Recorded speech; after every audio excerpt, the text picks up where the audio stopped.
Hi guys, so this is Grimy Quick for Nukefam Records, and today we are talking to Cymarshall Law.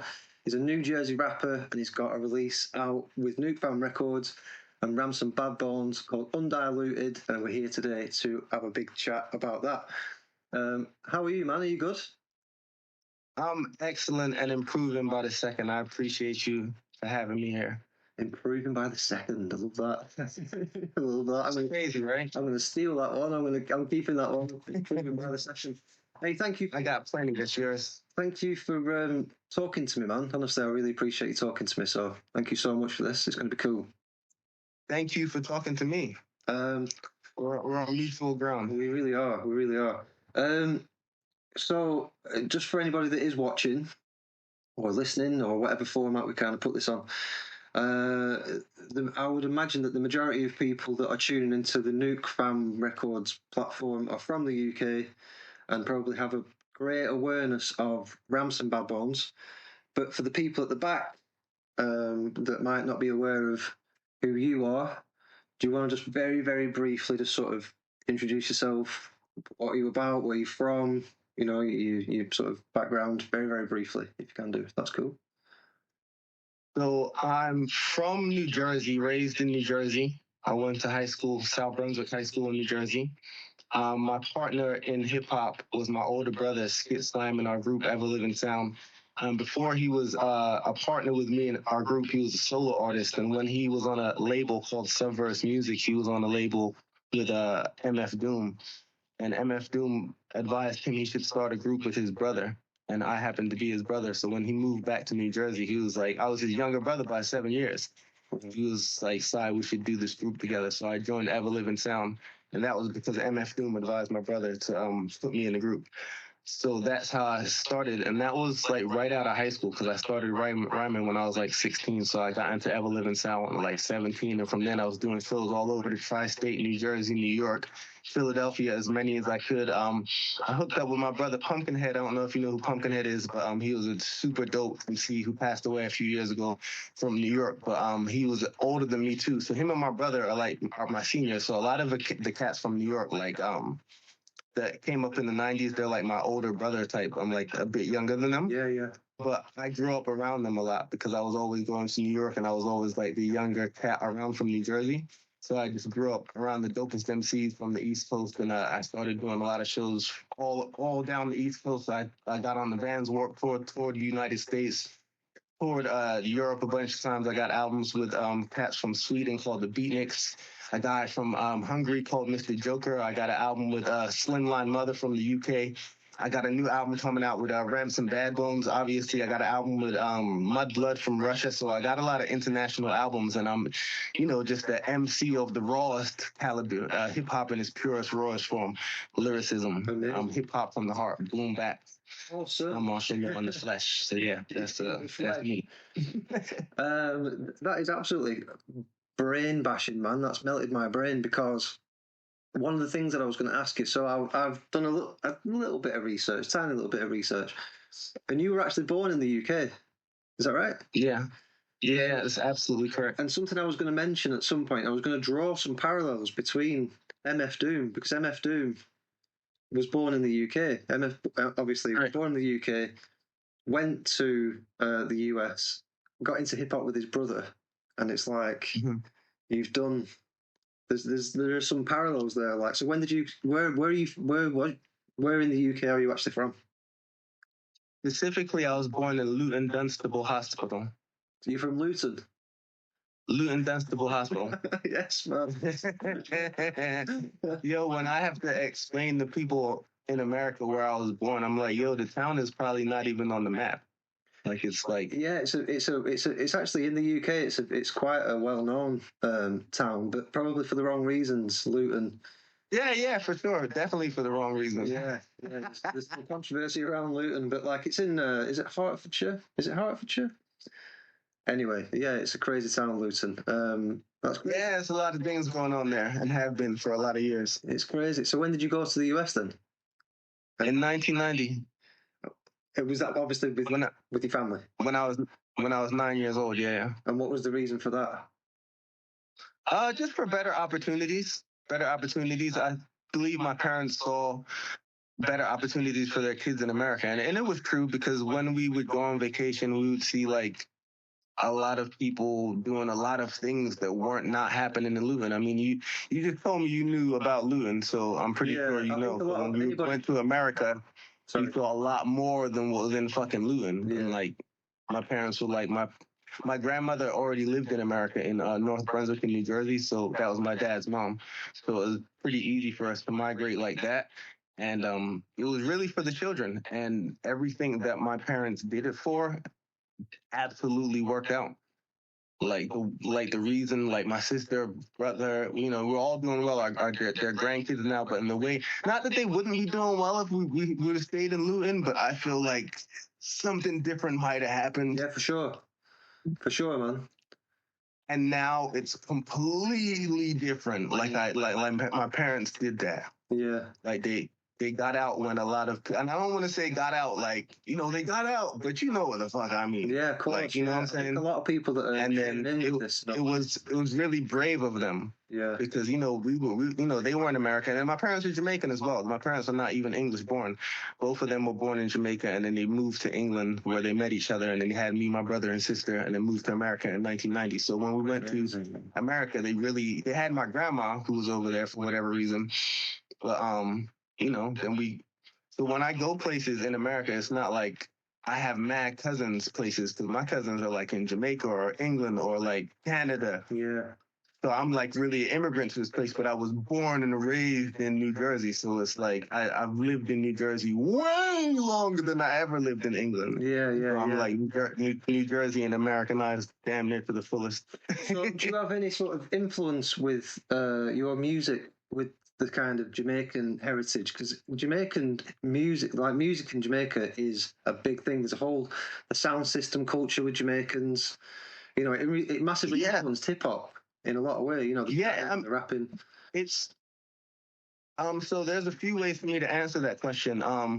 The first way I would say it's difficult for someone to be of Jamaican or cultural or West Indian descent and not have that thing in them. Like once you are of that kind of people or that culture, you have that thing, you have that bounce, and I know you know what that bounce is. Of course. And it's just about the music bringing that out. So if you're like a lyricist who happens to be Jamaican and you didn't really know you had that bounce, and then you started writing lyrics, you might just find you have, I mean, you will find you have that bounce. You just have that thing in you. So that thing you're talking about, I just have it because I just happen to be West Indian. Like, so luckily for me. And then another way to look at it is that my dad was a Jamaican MC at Jamaica. He used to sound on He used to own a sound in England called Freedom Sound. Wow. So, you know, he used to go on Sound Clash, this, that, and the other. So in Luton, there was Freedom Sound is pretty famous in Luton. So my dad used to own that sound. They call it chatting, don't they? It's chatting. It's the old chatting thing. Yeah. It's where a lot of people attribute rapping in this country, especially. I'd say there's a lot more people that attribute our hip hop, UK hip hop, to the Jamaican chatting than say the influence that comes from the 1970s New York kind of thing. I don't know exactly why. I just know there were a lot of immigrants from Jamaica to England, but not that there weren't immigrants from Jamaica to New York, because there were.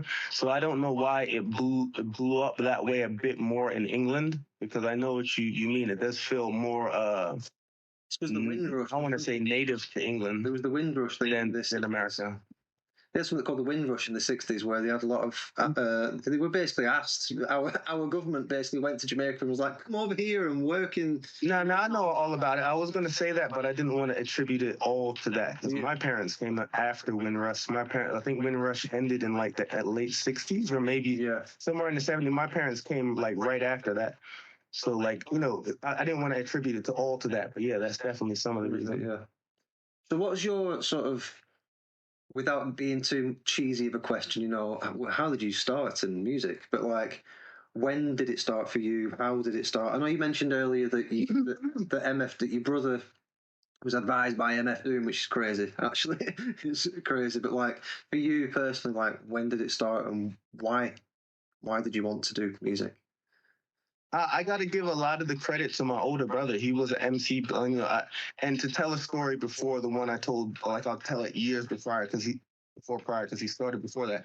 So when we moved to America, before we moved to America, he was in a dance group called like Lords of the Rings or some shit like that. And then when we moved to America, he became a MC, and I was, we shared a bedroom together. So everything he was doing, he was my older brother by 7 years. Literally everything he was doing on some younger brother shit, I was watched. So I watched him start being an MC and then start getting. So I watched the whole thing. And then I just always used to think in my head, I can do that too. Like he will always used to bring home tapes from him being in the studio, and I always used to listen to his studio tapes and just be thinking like, I in my brain I'd be thinking I can do that too. And then one day I said it to him, and he said, "Yeah, I think you could do it too." And he explained why he thought I could do it too, and he based it off my personality. And he was like, "Yo, you'd probably be better than this shit at me. The way you act." He was like, "Yo, if you could fucking put that shit on paper, you'd probably be better than that shit at me." And I took that shit to heart. So I that and probably the West Indian shit you were talking about. When I hear music, dog, it's like my whole soul starts going like that. It's like if I like it, my whole soul starts dancing inside. Some people, I can't say everyone, but when I hear music, I fucking see colors. Like like a whole different thing happens. I'm the same, yeah. So yeah, that thing was in me. And then just I guess being a character, as my brother would call it, was in me. And I love music, so it was like it all went together. And in school, my favorite subject was always English, and I was never good at following. The reason I would always get a B and not an A in English is because my papers would be brilliant, but I would never follow the rules. Okay. I just didn't like following the rules. And with hip hop, I could write without having to follow the rules. So I took everything I've told you and that from being a little kid into like just into music, and I started rapping. I went the first song that really made me start rapping was Keith Murray's "The Most Beautifulest Things in the World," and I couldn't take it anymore because it was just so it touched me in a way where it was like, yo, I have to like do something about this. So from that point, I started writing, Amazing. and I never looked back. So you're a big Keith Murray fan as well, yeah? Yeah, I love Keith Murray, especially back then. Back then, there was nothing like him specifically. Yeah, Keith Murray's sick. It was crazy. He was backed by those Eric Sermon beats, and no one was rapping like that. No. It was crazy. So I wanted to know a little bit. Obviously, you used to be in a crew. I don't know if this crew still exists, but I was listening to some of the stuff today. I'm not going to lie and say like I've listened to them loads before. It's new to me. The crew, Ever Living Sound was the name. That is the crew with my brother, my biological brother that I keep talking about. So it's just me and him only, and he goes by the name of Skit Slam. Also known as Black Belt Combs. But it's him and I together, our Ever Living Sound. And when did that kind of take form?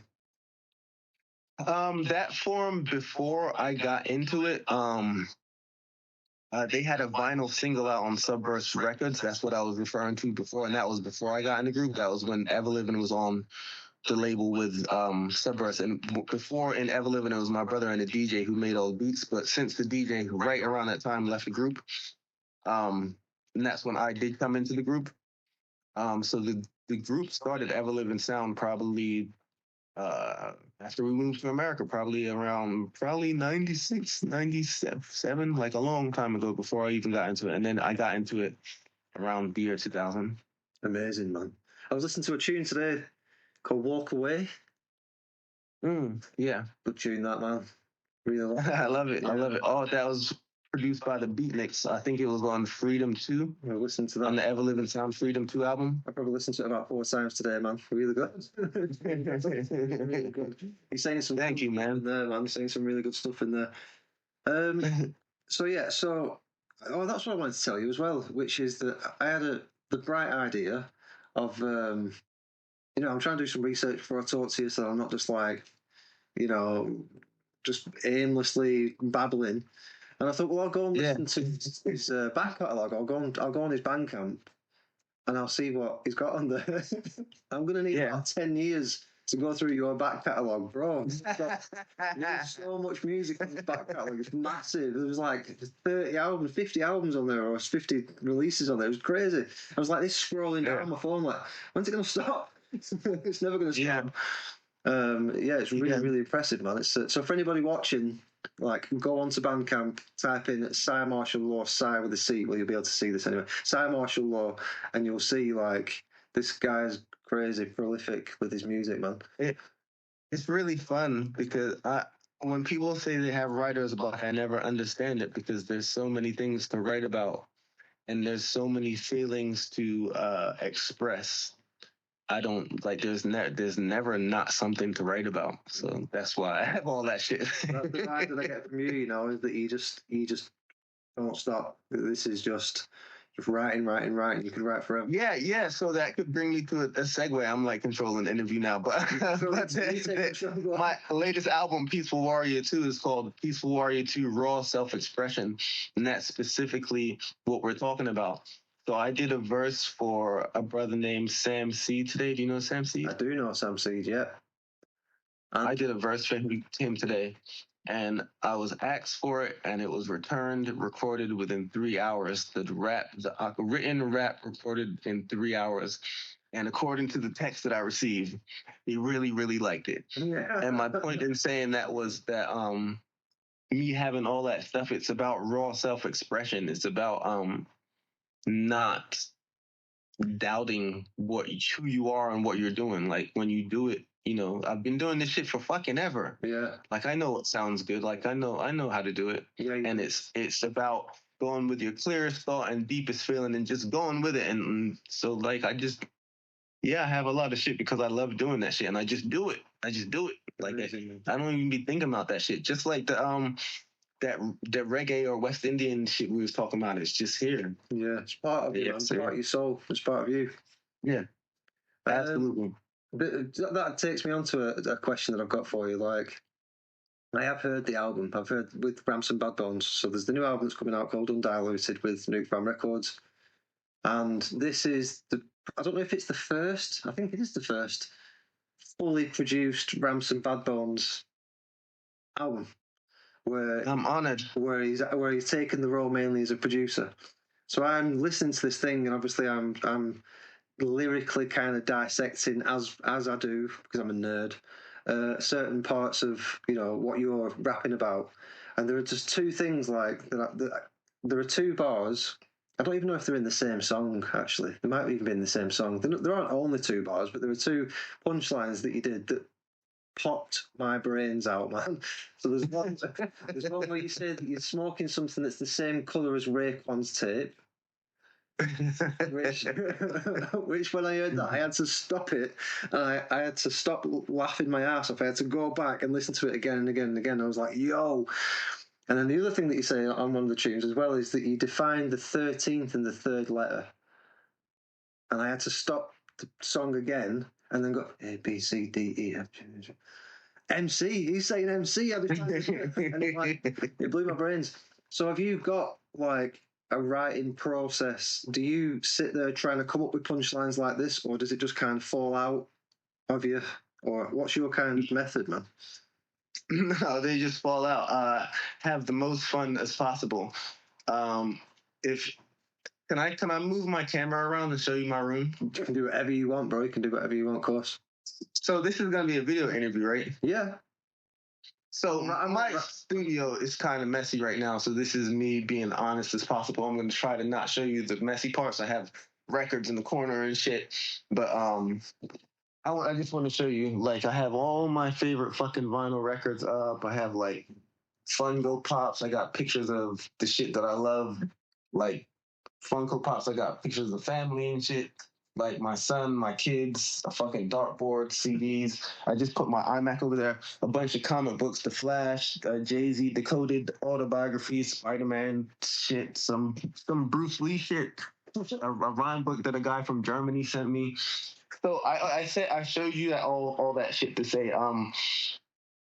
Luckily, I own this house and I was able to finesse myself a whole entire studio to myself. And it is like my man cave, but it's also my studio. But all the things I love are surrounding me. Yeah. So when I write rhymes, it's pretty easy because I'm just surrounded by all the things that I love all the time.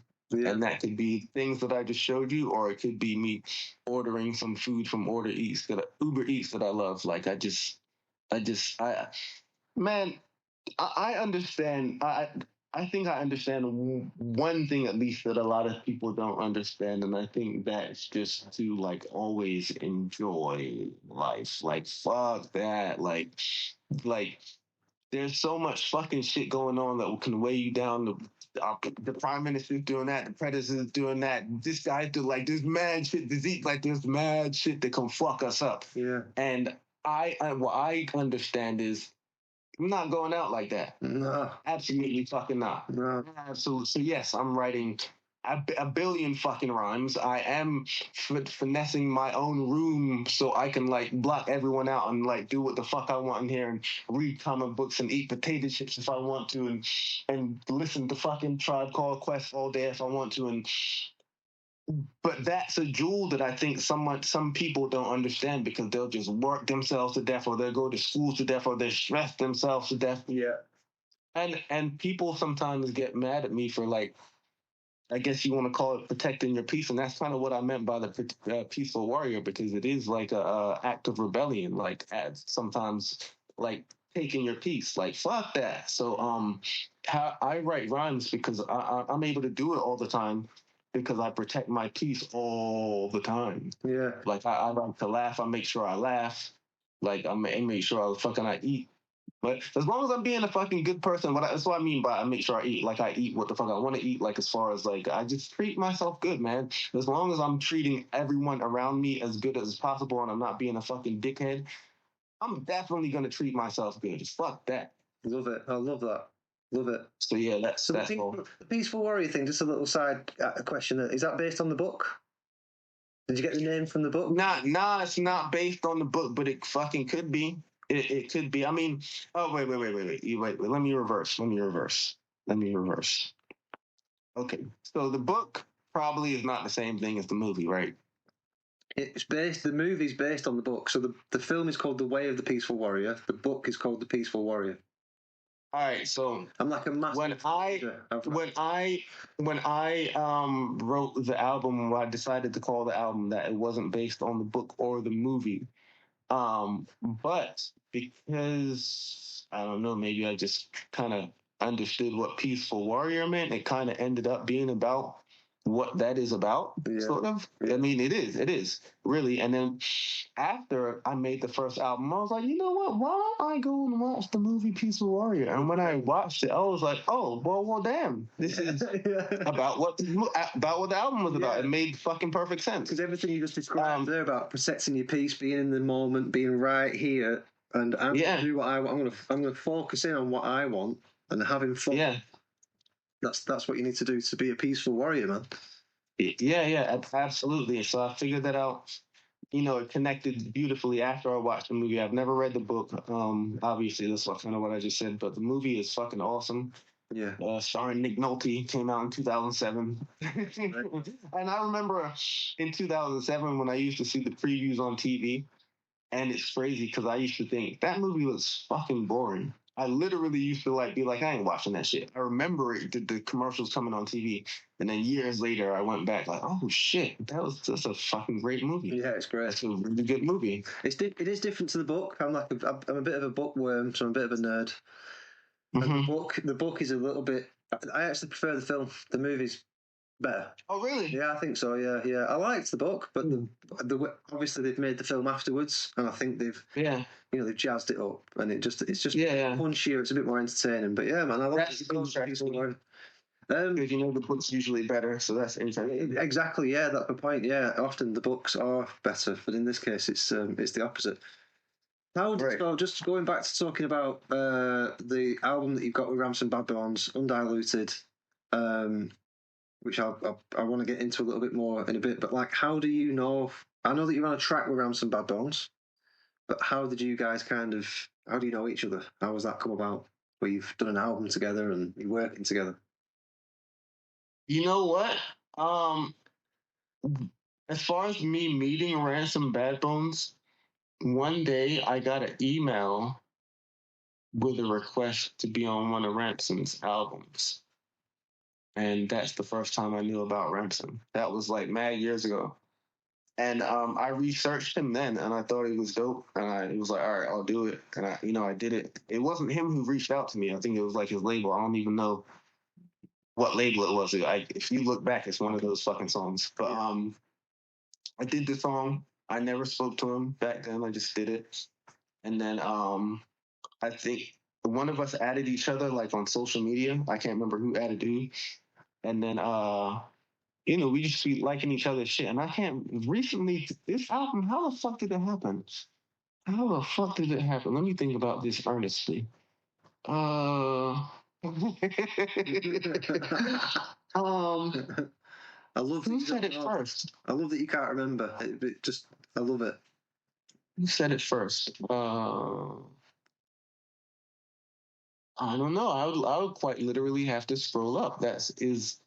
And I mean that in the most transparent way. I'd have to scroll up to the conversation to be like, who said let's do this first? Because I don't remember. But what I do remember is that it happened really fast. Like it was really easy and really fast. As soon as he started sending them, I just started sending them back. We was like right one after the other, like, and he was like, oh shit, like you sending these shits back fast and they're dope. And I was like, raw self-expression.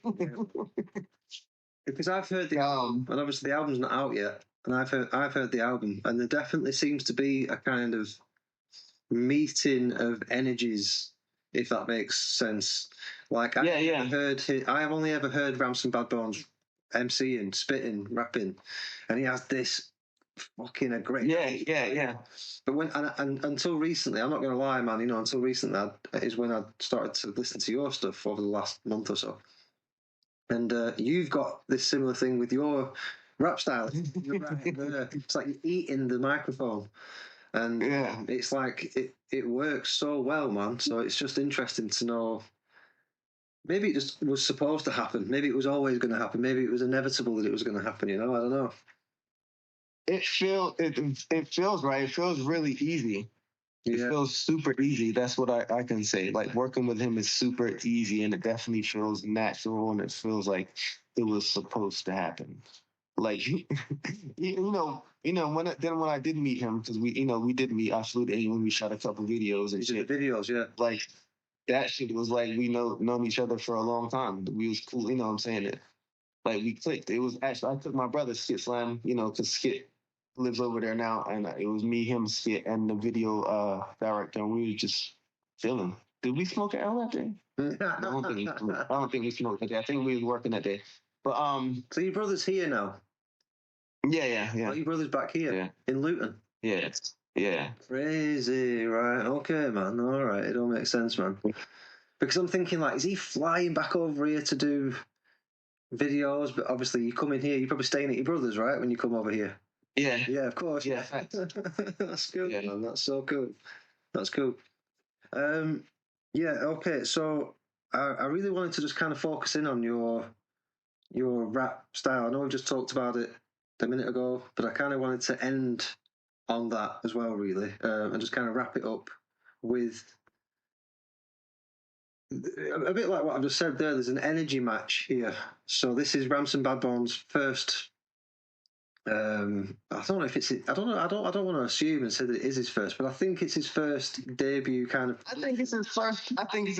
Let's say it's his first. I think it is. I think it's as a producer only, and he's not really. He is. I would like for it to be his. I hope that I'm his first. I'm pretty sure that it is, man. He's obviously rapping on one of the tracks, but I think this is his first fully produced. Yo, his beats are crazy. His beats hold the energy of his rapping.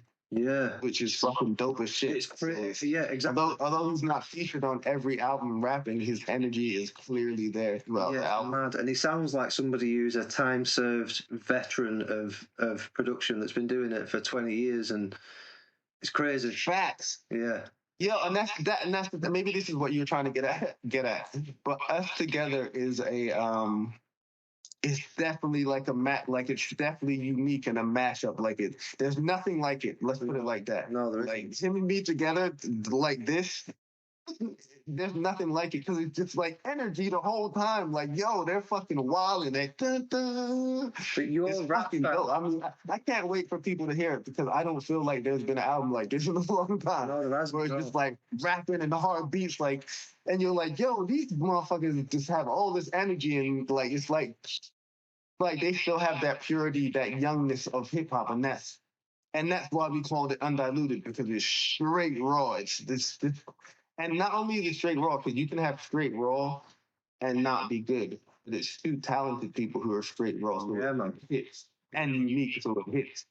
But yeah, I really appreciate that about this album. I think that's what I was going to ask you. Is that like, is that intentional or is that just a feeling? Like, do you sit there and think, right, I'm going to be as like, because it's so intricate. You like scheming throughout it and everything. You know what I mean? It's like you're not just using multi-syllables. It's so layered, man. There's punchlines, there's metaphors. It's like a crazy wash of like. You have to stop each track and go back. What did he just say? Oh my god! And go back.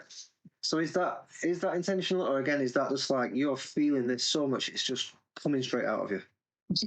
Yeah, it's a bit of both. It's having mad fun. When I grew up writing, walking around the house with my brother, we'd be cracking jokes while we were rapping. Like I have a line that I was trying to call my brother all fucking day because I wrote a line and he'd been cracking up all day, and I've been trying to call him, tell him the line. But this is what we do, like. So that is like this shit is fun to us. It's just like a game, like just putting words together. I was telling someone the other day, one of the most things that I'm most happy about is that I have a skill that I like honed and I like I have this thing and I don't need anything. Sometimes nowadays, sometimes I don't even write. I don't even tell people. Like I just chill behind the mic and just start. Some of those raps that you heard, I didn't even fucking write them shit. So I was turned on the mic and I started saying what I was thinking. So I'm just happy now with, and that's raw self-expression. It's just what comes to me and being earnest with what I'm able to capture from the universe. So what, off just And off when the you're top, yeah, just straight off the top. absolutely, Get out of town, straight up. That's crazy, man. That's crazy. I thought you meant like because some people don't write. Some people like Jay-Z is well known for like he doesn't put pen to paper. He remembers a line, then he remembers another line, and then remembers another line. And there are rappers. yeah. That's what I mean. I don't mean freestyling. I mean like that. Like I'll think of the line in my head, then I'll say it. Crazy, man. But like without writing it, Joe. Yeah, I don't know how you do that. I don't know how you're doing that. Yeah. Your brain must be doing this. Your brain must not stop, man. It's hyper intelligence. That I love that stuff, man. I love it. Uh, yeah, yeah, you might be right. A little bit of insanity. So are you gonna come to the UK and do some gigs as well? Yeah. Yeah, I've been trying to get my way in some gigs over there. I've been trying. I'm sure it's gonna work. I have a strong feeling that it's gonna work. I know it's gonna work. I don't have any confirmations as of right now, but check back with me soon. All right. Cool. Hey man, it's been really good talking to you. I'm going to wrap this up. Thank you so much for talking to me. Like this has been really entertaining. Just talking to you, like I could probably talk to you all day. If you want, you can come and chill out at my gaff, man. I'd love to talk to you. Come round to my smoke and talk to you for like 6 hours about some mad crazy shit. I'm glad you said that because I have a question. You see, I have all this hip hop stuff in the back of me. You have one picture in the back of you, and I think I could be wrong, but I think it's someone playing football. Is it or no? No, it's me and my daughter. Oh, I can't see. I can't even zoom in. I live with my daughter, and my daughter's here. She's 16. So Nice. The only pictures I've got is basically me and my daughter all over the place. This is like my burr wall that I use for like videos, but there's like pictures over there. But yeah. Do you live in England? Do you watch football? So I'm from a town called Blackburn. You know Blackburn? Yeah. So Blackburn Rovers, right? Blackburn Rovers, yeah. So because I'm from Blackburn, Blackburn we're one of the only 5 teams, or is it 6 teams now, that have won the Premiership. So Blackburn Rovers won the Premiership, but then we got bought by a company that just are horrible, and we got relegated like 3 times. So for me to watch football hurts my soul. It's just hard. Yeah, It's hard. yeah, it is. Well, what year? When was the last time they won the Premier League? What year was that? 96. Oh, so that was you was fucking young. You was probably in your prime. That shit's like 10. I was like 10. Why did you support? Who do you support? You said? Did you say Newport? No, who do you support? What's your team? Oh, Liverpool. I wish I had my flag. Are you a Liverpool supporter? Yeah. Absolutely. Yeah, man. To the bone. Yeah, man. We'll never walk. Not a new one. Tried and tested. Not a new one. You're a big football fan then? Yeah. I played on New Jersey State team. Think about this. I moved to America in 1990 when I was nine, and you know how much people play football or soccer in England. So back then nobody was playing it as much as they are now in America. So I was just like how any other kid in England is that's 9 or 10. So we play it all the time. So it's fucking natural to us. So when I moved to America, nobody was playing it. So I was running circles around everybody. So I went from there to, I did really well. So yeah. Yeah, cool, man. That's awesome. So do you call it soccer or do you call it football? Both. Depends on who I'm talking to. Depends like if I want the conversation or not. Like I don't give a shit what you call it. So, but it depends on who I'm talking to. Come over to England, we'll have a kickabout, man. We'll have a game of footy. Yeah, I'm down. I'm nice. Thank you so much for talking to me, man. I'm going to wrap this up. And this is actually going to be a write-up as well, We're going to do a magazine. There's going to be like a magazine that we're going to put out and send to sort of the customers, if you will, or whatever we call them, the network that we've already got with Nuke Fan Records. So anybody that's already bought something in the past, any kind of physicals that they've bought in the past from Nuke Fam are going to receive a magazine. I don't know if you've seen this magazine. Yeah. But I'm going to use it to do a wrap as well. Mm-hmm. All right. Well, that means I'm going to plug my website then. My website is www.hiphopintheflesh.com. That is the sickest website I've ever heard, man. hiphopintheflesh.com. That's a good point. Yeah, man, it's been my pleasure talking to you. I appreciate your time. Thank you so much, brother. I appreciate you. No worries. Is there anything else that you wanted to sort of drop or mention or plug while we're at it? You said you got an album out, The Peaceful Warrior 2. Yep, Peaceful Warrior 2 is out now. The album before that was Ever Living Sound. It's in my mother Echo Chamber. Just check me out. Thank you so much. I appreciate y'all. Peace, love, and positive energy. No worries, man. Peace. Thanks for talking to me, bro. Peace.